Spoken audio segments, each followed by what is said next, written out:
Você já se perguntou se o dinheiro que usamos hoje realmente vale o que achamos? Spoiler, moeda não é dinheiro. No vídeo de hoje eu vou te explicar o porquê que as moedas fiduciárias, o real ou dólar como exemplo, estão sempre perdendo valor.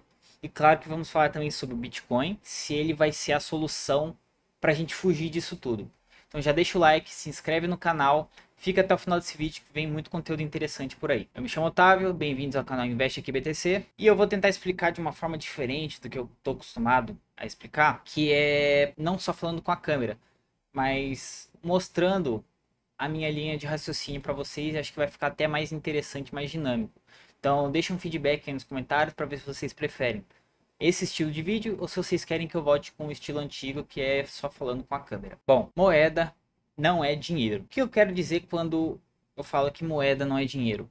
A partir do momento que a gente parou de usar o ouro, né, ou metais preciosos como dinheiro, a gente passou a usar um sistema bancário a partir da fé, que é, o governo fala, essa nota de papel vai valer tanto, você vai confiar que eu não vou fazer cagada e é isso. Você vai ver a sua vidinha aí, eu vou controlar tudo e esse papelzinho aqui vai valer tanto. Por que que dinheiro não é moeda?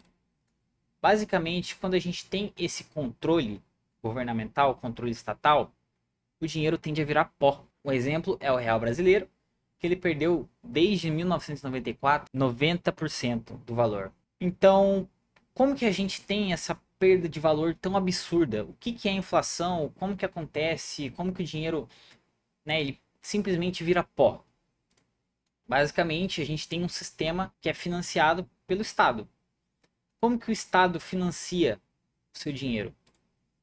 Ele faz aqui três maneiras, né, que são as principais para que haja esse financiamento estatal. A primeira é a emissão de dívidas. Então, o governo faz aquele Tesouro Selic, Tesouro IPCA, IPCA mais 4, mais 5, mais 14, mais o que seja. E esses são considerados títulos de dívida. Só que todo financiamento, né, governamental, ele tem um problema.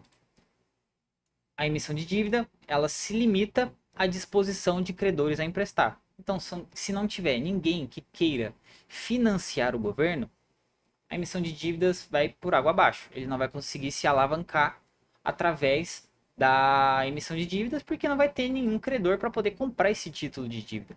Então, quando você escuta que quem compra ou quem investe no Brasil está financiando esse governo, é justamente isso que a gente quer dizer. Você está literalmente pagando a dívida dele, você está estimulando ele a fazer mais dívidas. E você é o tonto que paga essa emissão de dívidas e a alavancagem do governo. Aí depois você reclama. Ah, é que o dinheiro não tá valendo nada, que o governo só faz conta, não sei o que. É óbvio, tem gente que paga, então ele vai fazer cada vez mais. Outra forma para ele poder financiar toda essa balbúrdia aí. Tributos. Esses tributos estão limitados pela curva de Laffer. Para quem nunca estudou curva de Laffer, ou quem não conhece, é basicamente um gráfico onde o pico dele vai ser o pico de arrecadação e após esse pico a curva quebra. Então a arrecadação simplesmente diminui. Mas como que ela diminui? O governo passa a tributar menos? Não. O governo mantém os tributos ou então ele aumenta os tributos. Só que o que acontece? Quanto maior a carga tributária, podem acontecer duas situações. Ou o brasileiro vai consumir menos, a carga tributária não vai diminuir, ela simplesmente vai ficar menos eficiente, porque ele vai arrecadar menos, porque o brasileiro está gastando menos.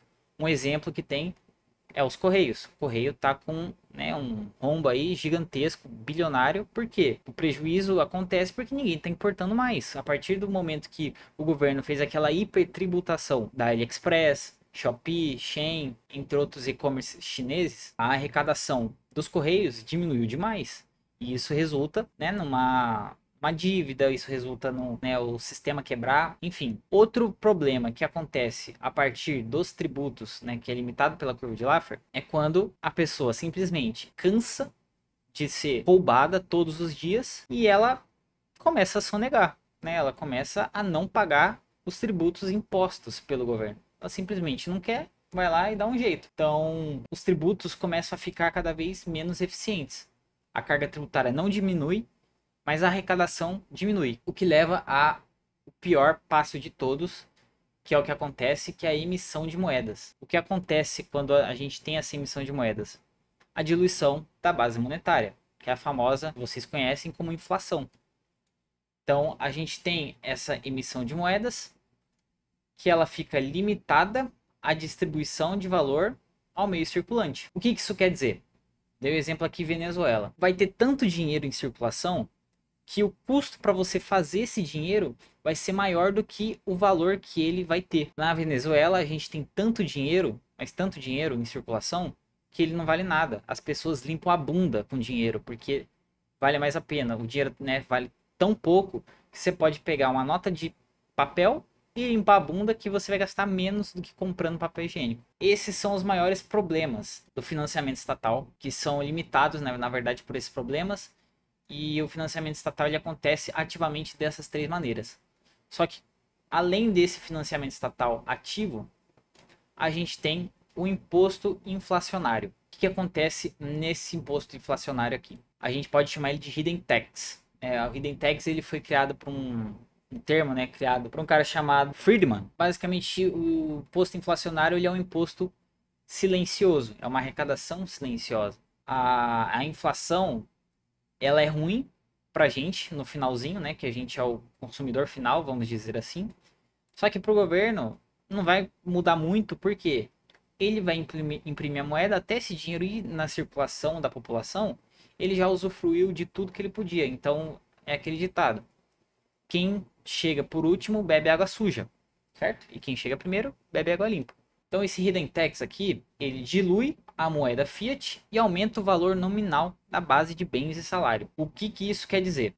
Vamos pegar aqui um exemplo. Eu dei o exemplo do ouro, eu vou explicar um pouco mais sobre ele, mas eu vou dar um outro exemplo agora. Se você tinha R$ 10 em 1994, né, que foi quando o real entrou em circulação, hoje esses R$ 10 equivaleriam a R$ 88, porque a gente teve 88% de diluição da moeda, né? Arredondando aí, pode ser R$ 90. O que acontece? Eu vou dar um exemplo até do que está acontecendo hoje em dia, que o governo se acha que foi ótimo, né? Que ele isentou quem ganha R$ 5.000 não vai pagar imposto de renda. Porém, vamos pegar esse exemplo aqui. Em 1994, R$ 10 era isento de imposto de renda. E R$ 90 era considerado quase rico e você tem que pagar aí 27,5% de imposto de renda. Só que o que acontece? Você ganhava R$ 10, não pagava imposto, e depois de 10 anos, vamos pegar o exemplo de 10 anos, seus R$ 10 equivalem a R$ 90. Então, o que aconteceu aí? A gente teve, né, um aumento da base monetária, inflação, esse dinheiro foi diluído. Só que a isenção de imposto, ela não acompanhou a inflação. Os seus R$ 10 que viraram 90, que continuam valendo os R$ 10 de 1994, agora você vai ter que pagar imposto. Porque a base de tributação lá tava falando que a partir de R$ 90 você paga 27,5%, só que ele não acompanha a inflação. Esse é o hidden tax, é um imposto inflacionário silencioso, por isso hidden, né? Hidden tax, taxa silenciosa, né? Outro exemplo aqui é o ouro. Em 1994, 1 grama de ouro era R$ 11,45. Em 2024, esse mesmo grama de ouro vale R$ 520. Então a gente pensa, caraca, o ouro valorizou, show de bola, hein? Top demais. Eu tive aqui uns R$ 508 de lucro, né? Só que esse lucro é apenas nominal. O que aconteceu aqui de verdade? Esse lucro, ele tá sujeito à tributação. Então você teve um lucro de R$ 508. Mas esse foi o seu lucro real? R$ 508 foi o seu lucro real? Lembra que a gente tem a diluição da moeda? Então a desvalorização da moeda desses dois períodos aqui, entre esses dois períodos, foi de 88%. Então o que aconteceu? Você lucrou de verdade R$ 60. Os outros 400 e pouquinho não deveriam estar sujeitos à tributação. Por quê? Porque ele simplesmente compensa o IPCA. Só que o governo faz isso, ele manda, né? Ele fala, não, realmente, 88% aqui, né, que você teve de perda da desvalorização, porque a gente não sabe controlar os nossos gastos, não sabe fazer nada. Então, R$ 400 aqui você vai ser isento e você vai ter que pagar o imposto sobre o lucro de R$ 60. Mas não, porque o lucro nominal foi de R$ 500 e ele só leva em consideração isso. Então você está sendo roubado até aqui. Entende? Toda a complexidade desse sistema satânico. Agora vamos aqui, por que a moeda não é dinheiro, né? Além dos problemas governamentais, a gente tem o problema do lastro. Eu sempre falo para vocês aqui que o dinheiro fiduciário não tem lastro, ele é baseado apenas na confiança, né, de seus governadores, seus bancos centrais, etc. Então, o lastro não existe, né? Lembra que o dólar, que eu já falei em outro vídeo, inclusive eu vou deixar ele aqui no card para vocês. Lembra que o dólar ele era lastreado no ouro, só que em 1933 foi criminalizado você ter ouro. Aí em 71 eles cortaram 100% o lastro do dólar, né, que era no ouro. Ele passou a virar 100% uma moeda fiduciária. Exatamente. A gente pergunta aqui, o ouro, então, ele é a solução para você ter uma moeda com lastro, para você ter algo lastrável? Porque o que acontece? O ouro, ele é escasso, né? Ele é limitado, você reserva um valor maior do que se você simplesmente segurar dinheiro, né? Você vê que ele tem valorização, mesmo que tenha valorização de R$ 60 nesse meio tempo, ele valorizou, né? A valorização real foi de R$ 60, ele valoriza, porque ele reserva valor. Só que o problema do ouro é, liquidez do ouro, ela não é tão boa, transporte do ouro, ele é ruim, né? Você não consegue fugir do país com ouro. Inclusive, lembra que o ouro foi criminalizado, como eu acabei de falar? O que acontece? Se você tem ouro físico na sua casa, o governo podia simplesmente ir lá, mandar, né, a força policial e tomar à força o seu ouro. Outra coisa, se você tinha ouro em banco, você podia simplesmente ter seu ouro congelado e confiscado pelo governo. Então, qual que é a solução? A solução é o Bitcoin. O Bitcoin, ele é o ouro digital. Ele é o ouro digital. E quem negar, quem, né, recusar o novo ouro digital, a nova tecnologia, vai chorar no futuro.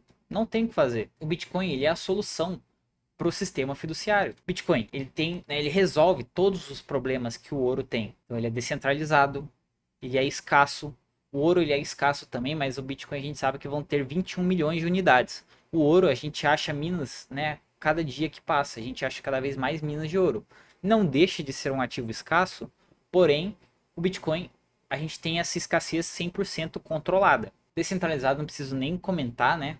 Ele não depende de governo nenhum. Ele é inconfiscável. Então, se você aprende a fazer autocustódia do seu ouro digital, né? Perdão, o Bitcoin, não tem força policial, não tem força governamental, bandido, ninguém que vai confiscar o ouro da sua conta. Ninguém vai congelar esse seu dinheiro. O seu dinheiro é seu e simplesmente seu. Se você quiser, você morre com ele. E aquela frase: cada um compra no preço que merece. Quem não comprar Bitcoin sorrindo, vai comprar Satoshi chorando. Então, se você demorar muito para aceitar a realidade, para aceitar o Bitcoin, em vez de poder comprar no bom preço, que hoje seria de 100 mil dólares, você vai acabar chorando, você vai comprar ele, né? Cada vez frações menores, porque o seu dinheiro vai perder valor, o Bitcoin vai valorizar cada vez mais e você vai ter um poder de compra cada vez menor. Então você vai comprar menos Bitcoin, menos satoshis, conforme o tempo vai passando. Então, aquele ditado, a salvação é individual. Se você demorar para aceitar, você vai acabar bebendo, né, água suja. Quem chega primeiro bebe água limpa. Eu considero que eu demorei, porque eu tive um entendimento do Bitcoin em 2022, mais ou menos. Eu podia ter começado, mas eu neguei, simplesmente neguei a realidade. Não arrependo, porque eu aprendi muito depois disso. Mas o que fica aí de aprendizado é: estude Bitcoin ou se arrependa amargamente. É a única coisa que é certeira. Bom, galera, então o vídeo de hoje é isso. Eu espero que vocês tenham gostado, espero que vocês tenham entendido por que o dinheiro, hoje em dia, ele não tem mais valor nenhum. E cada vez mais ele é feito para te deixar mais pobre. E quem tá lá em cima, quem é rico, fica cada vez mais rico. É por isso que isso acontece. E a única saída disso é o Bitcoin. Então, deixa por favor o feedback aqui nos comentários. Se vocês gostaram desse formato de vídeo, eu achei que ficou melhor. Vocês seguem a linha de raciocínio que eu sigo, né, normalmente nos vídeos, mas vocês visualizam essa linha de raciocínio. Então, eu espero que vocês tenham gostado. Deixa um like, faz aí o comentário, se inscreve no canal, ativa o sininho para vocês receberem mais vídeos como esse. E eu fico por aqui. Valeu, falando, nós, fui!